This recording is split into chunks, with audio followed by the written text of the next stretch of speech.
Friends and students, हम लोग यूपीजे के माइनर एक्ट सीरीज में पहला एक्ट डिस्कस कर रहे हैं, the maintenance and welfare of parents and senior citizens act 2007। इसमें हम सेक्शन 1 और सेक्शन 2 डिस्कस कर चुके हैं।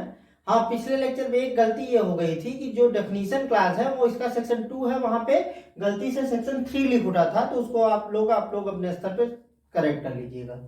तो सेक्शन 1 और 2 हम डिस्कस कर चुके हैं। आज हम सेक्शन 3, 4 और 5 डिस्कस करेंगे। सेक्शन 3 कहता है act to have overriding effect, अधिनियम का अध्यारोही प्रभाव होना। तो सेक्शन 3 ये कहता है कि इस अधिनियम में कही गई किसी बात में और अगर किसी अन्य अधिनियम में कही गई बात में कोई विरोध होता है, कोई क्लैश होता है, तो उस स्थिति में इस अधिनियम में कही गई बात लागू होगी। ये इतना कहता है section 3। Section 4 maintenance of parents and senior citizens की बात करता है। तो सेक्शन 4 बताता है कि कौन मेंटेनेंस प्राप्त करेगा और किससे प्राप्त करेगा। तो सेक्शन 4 मेंटेनेंस प्राप्त करते हैं पेरेंट्स और सीनियर सिटीजन्स। पेरेंट्स किससे प्राप्त करते हैं? तो पेरेंट्स अपने चाइल्ड से प्राप्त करते हैं। और चाइल्ड कौन है? सेक्शन 2A बताता है चाइल्ड में बेटा, बेटी, पोता, पोती आते हैं। मतलब चाइल्ड में सन, डॉटर, ग्रैंडसन, ग्रैंड डॉटर आते हैं। तो इसका मतलब यह है कि माता पिता या ग्रैंडफादर, ग्रैंड मदर अपने सन, डॉटर या ग्रैंडसन, ग्रैंड डॉटर से मेंटेनेंस प्राप्त कर सकते हैं। तो माता पिता, पितामह, पितामही, दादा दादी किससे प्राप्त करेंगे? अपने बेटा, बेटी, पुत्र, पौत्र और पौत्री से प्राप्त करेंगे। और अगर कोई सीनियर सिटीजन है तो वो किससे प्राप्त करेगा?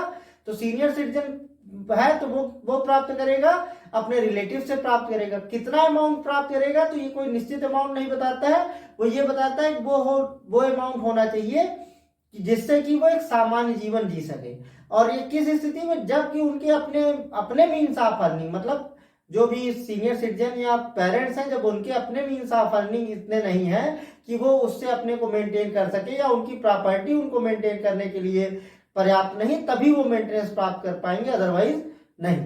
तो आइए देखते हैं सेक्शन 4।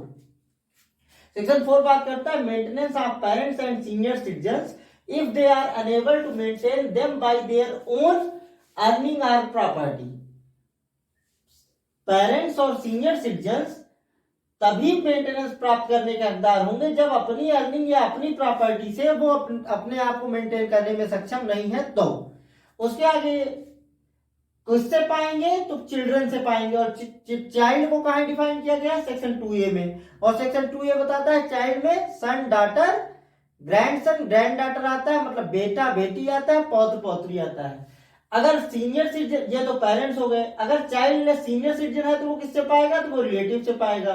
रिलेटिव कहां डिफाइंड है? रिलेटिव डिफाइंड है सेक्शन 2 के क्लास G में। सेक्शन 2 का क्लास G कहता है रिलेटिव किसी चाइल्ड सीनियर सिटीजन के केस में रिलेटिव वो व्यक्ति होगा जो उसकी प्रॉपर्टी पे पोजेशन रखता है। रिलेटिव है, ऐसा रिलेटिव है जो उसकी प्रॉपर्टी पे पोजेशन रखता है या जो उसकी डेथ के बाद उस प्रॉपर्टी को इनहेरिट करेगा, इनहेरिटेंस में प्राप्त करेगा, वही रिलेटिव्स यहाँ पे इसको मेंटेन करने के लिए लायबल होगा।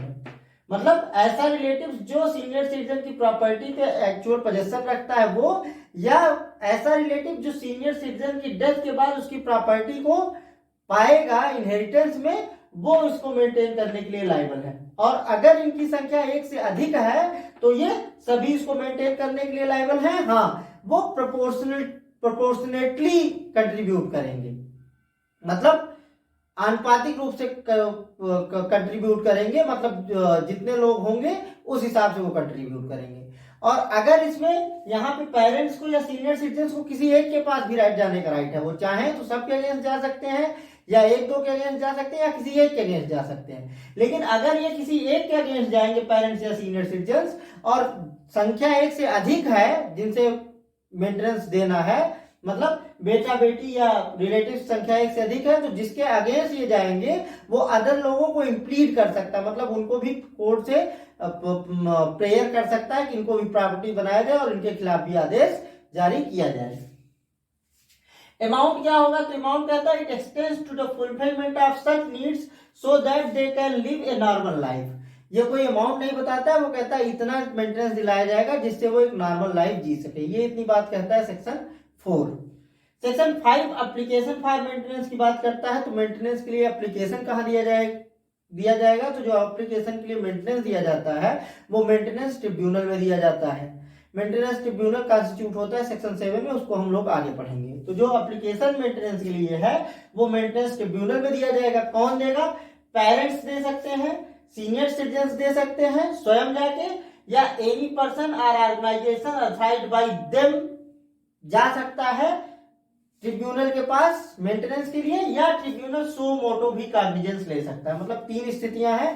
पेरेंट्स या सीनियर सिटीजन स्वयं जा सकते हैं मेंटेनेंस के लिए, या अगर उन्होंने किसी व्यक्ति या ऑर्गेनाइजेशन को ऑथराइज किया है और ऑर्गेनाइजेशन ऐसा है जो सोसाइटी रजिस्ट्रेशन एक्ट 1860 के अंतर्गत रजिस्टर्ड है, तो वो रिकॉग्नाइज्ड ऑर्गेनाइजेशन जा सकता है, या ट्रिब्यूनल सो मोटो कॉग्निजेंस भी ले सकती है। जब ये मेंटेनेंस एप्लीकेशन पड़ी रहेगी तो एक ही दिन में तो डिसाइड नहीं हो जाएगी। मेंटेनेंस एप्लीकेशन डिसाइड होने में टाइम लगेगा, तो उस समय तक उनका भरण पोषण कैसे होगा? तो उसके बारे में सेक्शन 5 ये कहता है कि ट्रिब्यूनल में order interim maintenance during pendency of proceedings with in 90 days of service of notice. जब भी कोई भी माता पिता या सीनियर सिटीजन जाएंगे मेंटेनेंस के लिए ट्रिब्यूनल के पास, तो ट्रिब्यूनल जो उनके चाइल्ड होंगे उनको नोटिस इशू करेगा, और जितनी भी प्रोसीडिंग्स होंगी वो सारे चाइल्ड की उपस्थिति में या रिलेटिव्स की उपस्थिति में ही होंगी। हाँ, अगर वो विलफुली निग्लेक्ट करते हैं, विलफुली बचना चाहते हैं प्रोसीडिंग फेस करने से, तब एक्स पार्टी ऑर्डर हो सकता है, अदरवाइज उनकी प्रेजेंस में ही होगा। लेकिन अगर ये प्रक्रिया लंबी खिंचती है तो क्या करेगा? ट्रिब्यूनल इंटरिम मेंटेनेंस प्रोवाइड कराएगा, और कितने दिनों के अंदर इंटरिम मेंटेनेंस का ऑर्डर देगा? जिस डेट पर चाइल्ड को या रिलेटिव को नोटिस सर्व हुई है उससे विद इन 90 डेज के अंतर्गत कम से कम इंटरिम मेंटेनेंस का ऑर्डर दे देगा, और इसको एक्सेप्शनल सर्कमस्टेंसेस फर्दर 30 डेज तक के लिए बढ़ा सकता है। मतलब 30 दिन में किसी कारणवश नहीं डिसाइड हो पाता है तो ये बढ़ के अगले 30 दिन तक जा सकता है। अगर 90 दिन में नहीं डिसाइड हो पाया तो नेक्स्ट 30 डेज, मतलब टोटल 120 डेज के अंतर्गत अगर मेंटेनेंस नहीं डिसाइड हो पाया तो इंटरिम मेंटेनेंस का ऑर्डर दे दिया जाएगा। इंटरिम मेंटेनेंस के लिए बारे में प्रोविजन करता है। बाकी मेंटेनेंस के लिए कहता है कि ट्रिब्यूनल इंक्वायरी करेगा, और इंक्वायरी करने के बाद जब सेटिस्फाई हो जाएगा तब वो डिटरमिन करेगा अमाउंट ऑफ मेंटेनेंस, और पार्टीज को ऑर्डर देगा। मतलब जैसा सन डाटर, ग्रैंडसन, ग्रैंड डाटर, या जो भी रिलेटिव्स होंगे उनको ऑर्डर करेगा कि आप इनको मेंटेनेंस कर दीजिए, और उस समय वो बाउंड होंगे मेंटेनेंस देने के लिए। इसको इन्फोर्स ऐसा कराया जाएगा जैसे सीआरपीसी चैप्टर 125 में जो मेंटेनेंस का ऑर्डर होता है उसी तरीके से इन्फोर्स कराया जाएगा। एक क्वेश्चन आता है कि अगर non compliance of maintenance order होता है तो क्या होगा?